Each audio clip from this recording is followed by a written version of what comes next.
In today's tutorial, make sure you guys have disabled the snipping tool on your Acer laptop, tablet, or desktop computer.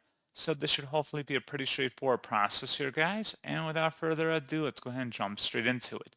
So what I have to do is open up the search menu and search for settings. Best result should come back with settings. Go ahead and open that up. On the left panel, select accessibility. And then on the right side, underneath the interaction section, select keyboard. And then underneath on-screen keyboard, access keys and print screen, where it says use the print screen key to open screen capture, toggle this to the off position, and that's all you have to do.